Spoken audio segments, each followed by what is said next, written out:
So we just spent some time talking about homeostasis and reproduction and growth and development and all of those other criteria for being alive. But the number one most important aspect that makes something alive or not alive is, does that thing have cells or not? Cell theory is going to give us three pieces of information.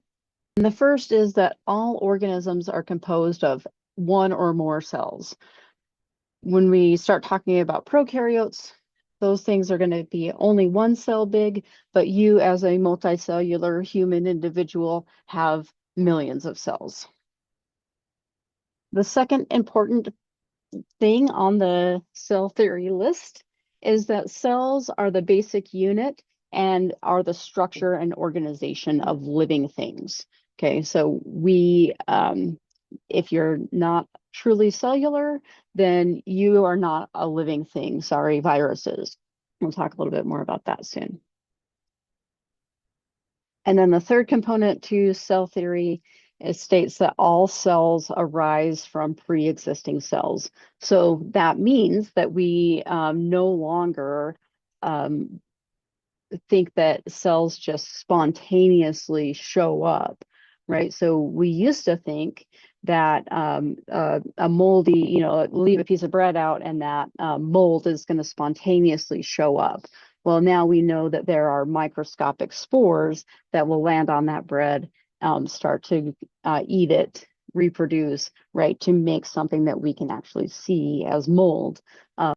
And this idea of spontaneous generation, where cells were just, life was just thought to just show up, was really debunked by the experiments of Louis Pasteur and others, from ranging from the 1600s to the 1800s. Louis Pasteur was the last one in the 1800s that really put this idea of spontaneous generation to bed. So he had an experiment where he would have these gooseneck flasks, and he had this broth in there, and in the broth there were bacteria that were living in there. So he would heat up that broth, right, bring it to boil, and that any bacteria that were in the broth would die.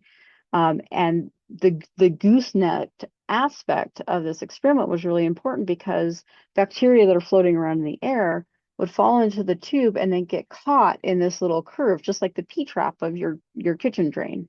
Okay, but if he tilted the gooseneck and got some of this broth to contaminate, right, some of these bacteria that were trapped in that bend could get into that broth, then they would rot that. And he also had another treatment where he broke the gooseneck.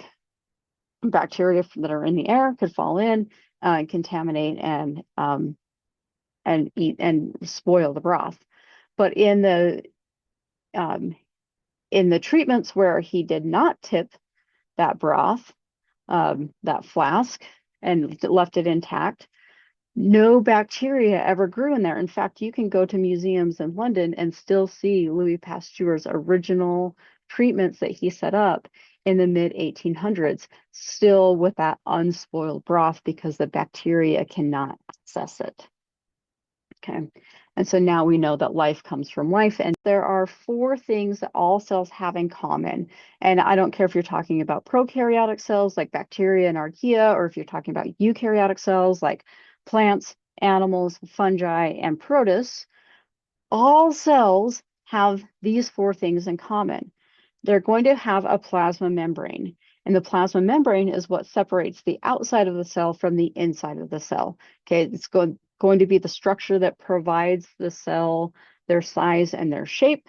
It also is going to determine what things can enter and exit the cell. We're going to spend a lot more time this semester talking about plasma membranes, their structure, and their function. Okay, if we have that, right, that barrier, that interface between the outside and the inside, we have to have an inside. Okay, and that's what we are going to call our cytoplasm, or I like to call it the cell juice. Okay, this is a watery substance that has ions and amino acids and proteins and all sorts of stuff dissolved in that and that watery substance that turns kind of a gel-like, kind of gooey. That's where we're going to have all the organelles, all the DNA, all the stuff that a cell needs to maintain life is going to be found in that cytoplasm. Okay. In that cytoplasm are organelles called ribosomes, and ribosomes are absolutely essential, right? And things that are going to produce proteins. Okay. These are the protein makers. Without ribosomes, we are not a true cell. We are not a living thing. All right, and then rounding up our list of 4, we need to have DNA, right? The DNA is the instruction manual for how to build the protein.